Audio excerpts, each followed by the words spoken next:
To understand how a sovereign nation loses its independence, we have to look at Jerusalem in the 1st century BC. Under the ruling Hasmonean dynasty, a lineage of Jewish priest kings, Judea was a wealthy, independent state. But when Queen Salome died, she left behind a dangerous power vacuum. Salome had named her elder son, Hyrcanus II, as her successor. Hyrcanus was a passive, compliant figure who was already serving as high priest. His younger brother, Aristobulus II, took the opposite approach.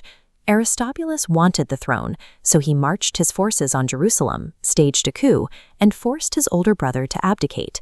Hyrcanus was actually content to take a pension and retire, but his quiet exile was interrupted by a wealthy, ambitious local governor named Antipater. Antipater realized he could gain immense personal power by acting as the power behind the throne. So he convinced the exiled Hyrcanus that his life was in danger and persuaded him to fight back. Antipater bankrolled mercenaries to march on his rival. They forced Aristobulus to retreat, trapping him inside Jerusalem's temple walls. But Aristobulus had fortified his position well. Neither the entrenched brother nor the army outside could secure a decisive victory to break the siege. This internal civil war exhausted the country's resources. By locking themselves in a stalemate over the crown, the two brothers created a structural vulnerability for a foreign superpower to exploit. Unable to break the deadlock on their own, both Hyrcanus and Aristobulus looked outside their own borders for a mediator to settle their royal dispute. At that exact moment, the armies of the Roman Republic had arrived in neighboring Syria. Rome was aggressively expanding its eastern frontier, seeking to secure trade routes and neutralize regional threats like the Parthians. Both brothers sent envoys to the Roman general Pompey the Great. Each prince believed he could leverage Rome's massive military weight to win his local feud and secure the throne for himself. By handing an expanding superpower the final word on their succession, the brothers effectively invited Rome to make Judea's borders their own.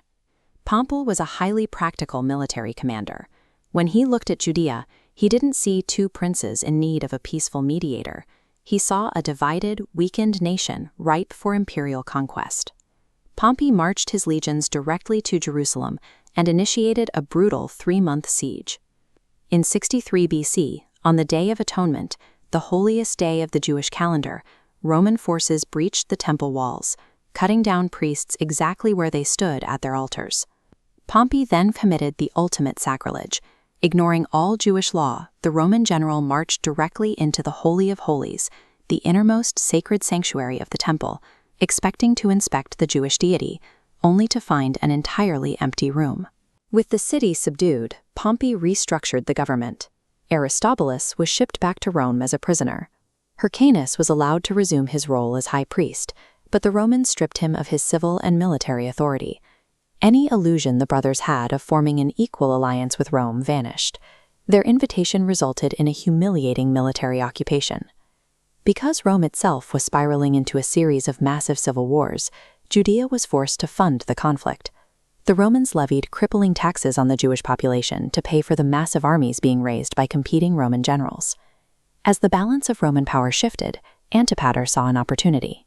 When Julius Caesar found himself trapped in a palace in Alexandria during an Egyptian civil war, Antipater quickly mobilized Jewish and Nabatean mercenaries to march down and rescue him.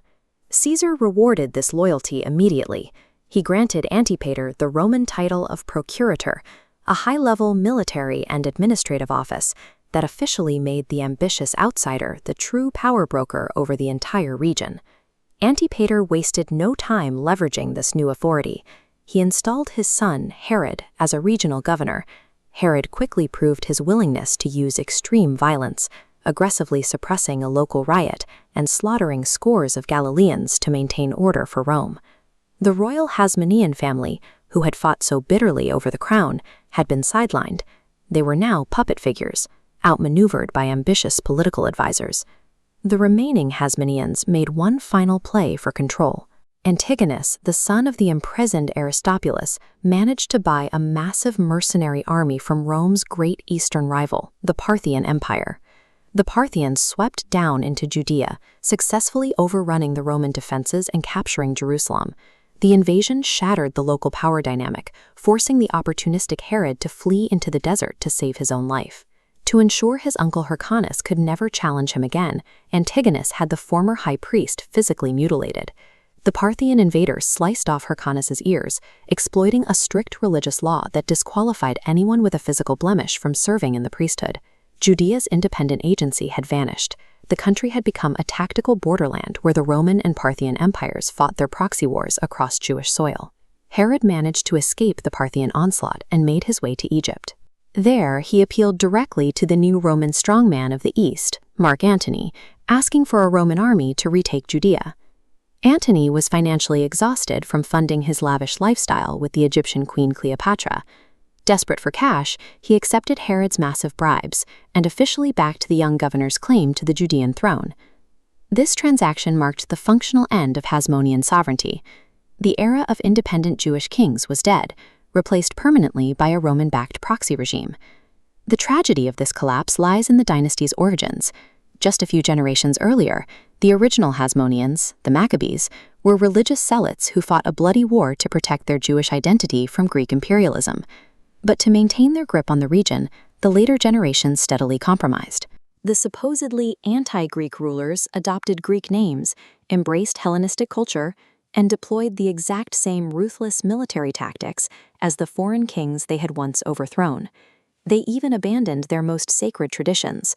They discarded the ancient Zadokite priestly line and ignored the biblical promises of Davidic kingship, choosing instead to crown themselves. The revolutionary ideals of the Maccabees had been consumed by the necessities of maintaining a throne. The line between the Jewish priest kings and the Hellenistic autocrats they once fought had effectively disappeared. By the end of their reign, the Hasmoneans had become indistinguishable from the imperial overlords they had originally sworn to destroy. In their paranoid obsession with holding on to the throne, the Hasmonean brothers voluntarily invited Rome into their home, surrendering the very nation they were supposed to protect.